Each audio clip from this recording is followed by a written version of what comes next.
Alarming parallels of history escalate, tweets the Anne Frank Center. Yes, it's a verified Twitter account. It really is the Anne Frank Center. Anne Frank, the young Jewish girl, who a teenager, from preteen to teenage years, hiding in an attic in as I recall, it was Amsterdam. Might have been one of the other cities though, in the Netherlands, as the Nazis took over Holland, and left behind her famous diary and all that sort of thing. So the center is carrying on her work. Alarming parallels of history escalate. Number one, the president creates his own media. Clearly the parallel they're making is to Germany in the 30s, right? I mean, the Anne Frank Center is not making a parallel to, I don't know, the rise of FDR. I mean, this is, okay, the president creates his own media, number one. Number two, he exploits youth at a rally. Number three, he endorses police brutality. Number four, he demonizes people who believe, look, or love differently. Number five, he strips vulnerable people of their families, jobs, and ability to live. Number six, he believes Congress should change its rules to give him more power. The Anne Frank Center for Mutual Respect believes never again to any people, and now. So here we have, the president, he's hanging out with Eric Prince, talking about completely privatizing the Afghan war, right? Turn the whole thing over to the contractors. Hey, give me $250,000 per soldier. I can take care of this. The British East India Company. There's a long history, right, of privatized war. There was the first Anglo-Mysore War in 1766, lasted for 4 years. The first Anglo-Maratha War, 1775. The second Anglo-Mysore. These are all wars between the East India Company and India. The second Anglo-Mysore War, 1780. The third was in 1789. The fourth was in 1798. The second Anglo-Maratha War was 1803. The Anglo-Gorkha War, 1814. It goes on. The Anglo-Sikh War, 1848 to 49. Those are just the Anglo-Indian Wars. Those are just the the privatized wars, a very small slice of it. So, Trump is not exploring brand new territory, but this is for lack of a more appropriate word, this is evil stuff. Saying war, the thing that we all should work on avoiding, should be privatized and put into the profit system, which, by the way, this is what Dwight Eisenhower warned us about. The entire military-industrial complex is about the privatization and the profitization of war. And Eric Prince, Betsy DeVos's brother, and Donald Trump getting together and saying, oh, yeah, hey, great idea. Let's do this. And that way, the United States will no longer have dead soldiers coming home, right? We'll just have contractors who were, paid $150,000, $250,000 a year for their service to our country in Afghanistan, coming home in body bags. But hey, they signed non-compete agreements. They signed non-disclosure agreements. They signed gag orders. They can't tell anybody. So you'll never know how many dead people are coming back, right? Unless one of them happens to be, living on your city block and the neighbors tell you. This is bizarre, which raises a question. Trump is doing this. I've got a few other things here I want to share with you about what Trump is up to, retweeting classified information and all kinds of stuff. But what it all comes down to is one essential question.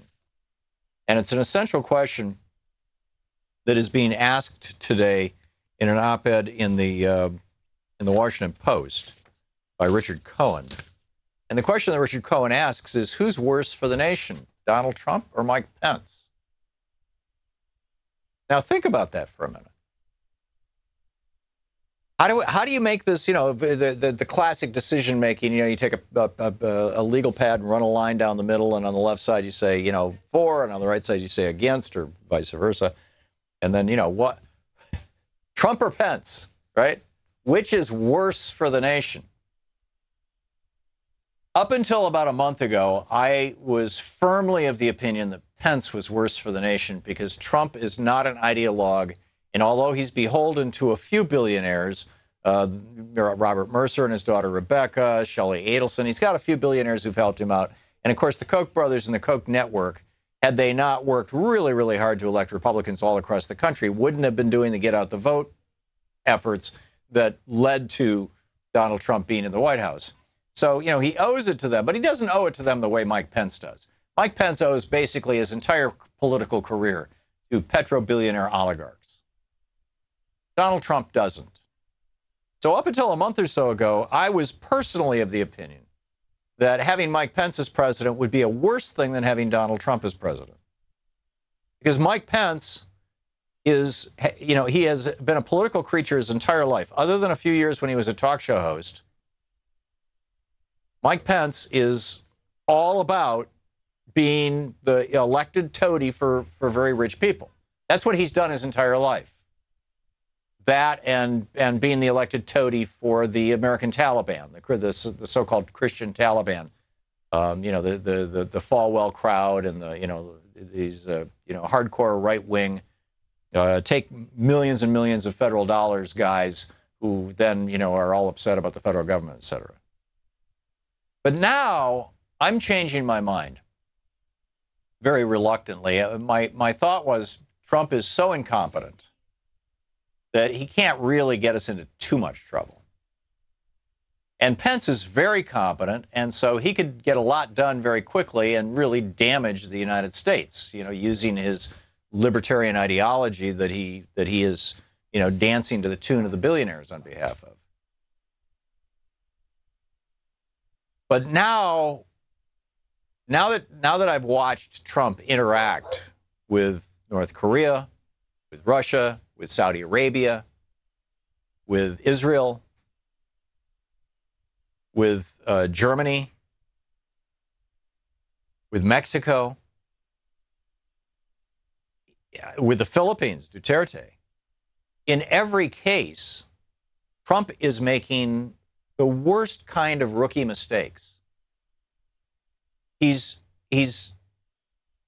just like, he could lead us into World War III. He could tweet us into World War III. And it's like he doesn't even care. I mean, this morning, Nikki Haley was on Fox and Friends, and Fox News had published a leak, something Donald Trump wants to put journalists in jail for. Fox News had published a leak which included classified information. They asked Nikki Haley about it, and Nikki Haley said, you know, we shouldn't be talking about that. That's classified. So Fox and Friends tweets it, and guess who retweets it? Donald Trump. In essence, verifying to the world this classified information. Now, that's not only wrong, it's probably illegal on the part of both Fox and Trump. But whether it's wrong or illegal, it's dangerous. This is think back to World War I. I realize none of us were alive for World War I, right? Anybody who was around at the beginning of World War I who saw the build up to it in the late 1910s and the early 19-teens, tensions around the world, nations coming to all these bilateral agreements to if you get attacked, then I'm attacked, then I'll fight on your behalf, and all this kind of stuff that everybody thought would ensure peace in the world, actually guaranteed a world war as the result of Archduke Ferdinand being assassinated in Sarajevo. And nobody was expecting this. In fact, to this day, nobody can give you a really good reason why World War I was fought, other than the fact that once it started, it spiraled out of control because of all these bilateral agreements, these mutual defense agreements. Well, those agreements are in places now, times 10. And so if, for example, Donald Trump attacks North Korea preemptively, North Korea reaches out to China and says, we have a mutual defense agreement. China attacks the United States. We're now at war with China.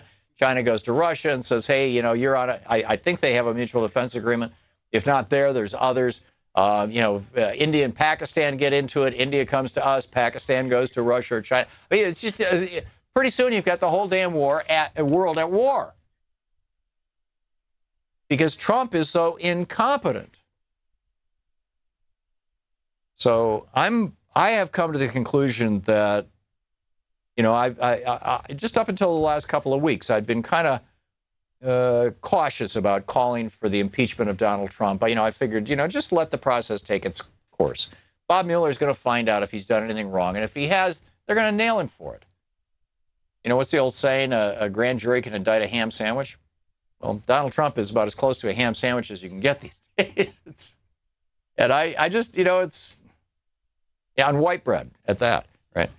And so I've come to the conclusion personally that Pence is probably a safer bet for the United States than Donald Trump.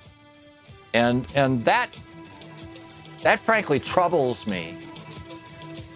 But, and looking at it from a partisan point of view, I think Pence is also weaker electorally. I think Trump has built a base of people who don't trust either party, frankly.